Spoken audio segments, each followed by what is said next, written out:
এবার ঢাকা অচলের হুমকি ইশরাক সমর্থকদের। শপথের উদ্যোগ নিতে আজ সকাল 10টা পর্যন্ত সময়সীমা। অন্যদিকে সরকারের পক্ষ থেকে একটা রিট করা হয়েছে, সেই রিটেরও আজকে নিষ্পত্তি ঘটবে। রিটটা হচ্ছে কি, যে নির্বাচন কমিশন যে গেজেট দিয়েছে সেটা অবৈধ।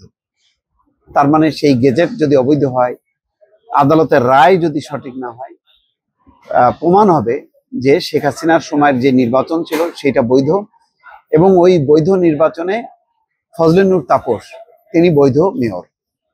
অদ্ভুত ব্যাপার, অন্তর্বর্তী সরকার এত বড় একটা আন্দোলনের ফসল, সেই ফসল সরকারের সময় রিট হচ্ছে ইশরাকের বিরুদ্ধে কার্যত।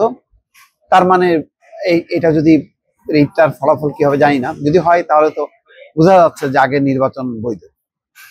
যাক, এমন একটা জটিল অবস্থায় ইশরাকের সমর্থকরা 10টা পর্যন্ত সময় বেঁধে দিয়েছে। শপথ যদি না নেওয়া হয় তাহলে তারা আন্দোলন করবে। ইতিমধ্যে সেই নগর ভবনের সমস্ত কর্মচারীরা তারাও মাঠে নেমে গেছে। তারাও চায় যে শপথ হোক, ইশরাক মেয়র হিসেবে কাজ শুরু করবে। এবং আজকে একেবারে সয়লাব, শুধু নগর ভবন না, ওই মৎস্য ভবন সহ নগরের সমস্ত জায়গায় কিন্তু এটা ছড়াই গেছে। এটা একটা অশনি সংকেত। সরকার এই বিষয়ে মানে সব দেখে শুনে চোখ বন্ধ করে আছে এবং কানে তুলো দিয়ে আছে। তো এই কানে তুলো দিয়ে আর চোখ বন্ধ করে সংকট তো উপেক্ষা করা যায় না। সংকট যখন চলতে থাকে তখন কিন্তু কান থেকে সে তুলো পড়ে যায় আর চোখও কিন্তু অটোমেটিক খুলে যায়। তো জানি না পরিস্থিতি কি হবে। এখানে বলা হচ্ছে ওই সিটি কর্পোরেশনের 5টি কর্মচারী ইউনিয়নের তরফ থেকে বর্জ্য অপসারণ কাজ সহ নাগরিক সেবা পুরোপুরি বন্ধ করে দেওয়ারও হুঁশিয়ারি দেওয়া হয়েছে। ইশরাককে মেয়র পদে বসানোর দাবিতে গত 14ই মে থেকে আমরা ঢাকাবাসী ব্যানারে শত শত মানুষ নগর ভবন অবরোধ করে আন্দোলন চালিয়ে আসছে। এতে যোগ দিয়েছেন সংস্থাটির অধিকাংশ কর্মচারীও। এ নিয়ে আদালতে করা রিটের রায় আজকে ঘোষণা করার কথা। আন্দোলনের কারণে কর্পোরেশনের সব সেবা কার্যক্রম কার্যত বন্ধ হয়ে গেছে। কয়েকদিনের মতো গতকাল মঙ্গলবারও নগর ভবনের ফটকগুলো ছিল তালাবদ্ধ। গুলিস্তানে গোলাপশাহ মাজার থেকে বঙ্গবাজার মোড়ে শত শত ইশরাক সমর্থক অবস্থান নিয়ে আন্দোলন করতে থাকেন।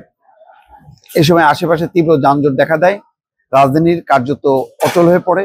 সকালের দিকে অতিরিক্ত গরমের কারণে আন্দোলনকারীদের উপর পানি ছিটানোর ব্যবস্থা করেন ডিএসসিসি। সকাল 10টা থেকে নগর ভবনের সামনের সড়কে বসে পড়েন ইশরাক সমর্থকরা। ভবনের প্রধান ফটকের সামনে একটি অস্থায়ী মঞ্চ করা হয়। সেই মঞ্চ থেকে সঙ্গীত পরিবেশন করে আন্দোলনকারীদের সঙ্গে একাত্মতা প্রকাশ করেন বিভিন্ন শিল্পী। এদিকে ইশরাক হোসেন সকালে ফেসবুক পোস্টে ফ্যাসিস্ট হাসিনা এবং তার দোসর ছাড়া অন্য কোনো রাজনৈতিক দলের নেতার অসম্মান হয় এমন কিছু করা থেকে বিরত থাকতে আন্দোলনকারীদের প্রতি অনুরোধ জানিয়েছে। ফেসবুক স্ট্যাটাসে তিনি লিখছেন যে আমরা সমালোচনা করি, রাজনৈতিক বক্তব্যের মধ্য দিয়ে তাদের সতর্ক করি, তাদের ভুল ধরিয়ে দেই, কিন্তু অবশ্যই ভাষাগত শিষ্টাচার মেনে। তবে ইশরাকের এই অনুরোধ রাখেননি তার সমর্থক আর বিএনপির নেতাকর্মীরা। সকাল থেকে নগর ভবনের সামনে থেকে তার স্থানীয় সরকার উপদেষ্টা আসিফ মাহমুদকে তার পদত্যাগ চেয়ে স্লোগান দিতে থাকেন। দুপুর দিকে মাইক হাতে নিয়ে মহানগর দক্ষিণ যুব দলের সদস্য সচিব রবিউল ইসলাম নয়ন দফা 1 দাবি 1 আসিফের পদত্যাগ ইত্যাদি স্লোগান দিতে থাকেন। এদিকে গেজেট স্থগিত চেয়ে রিটের আদেশ আজ। যে ইশরাক হোসেনকে মেয়র হিসেবে ঘোষণা করে নির্বাচন কমিশনের দেওয়া গেজেট স্থগিত চেয়ে রিটের শুনানি শেষ হয়েছে আজ বুধবার। এ বিষয়ে আদেশের দিন ধার্য করেছে হাইকোর্ট। হাইকোর্টের জন্য খুবই একটা অগ্নি পরীক্ষা।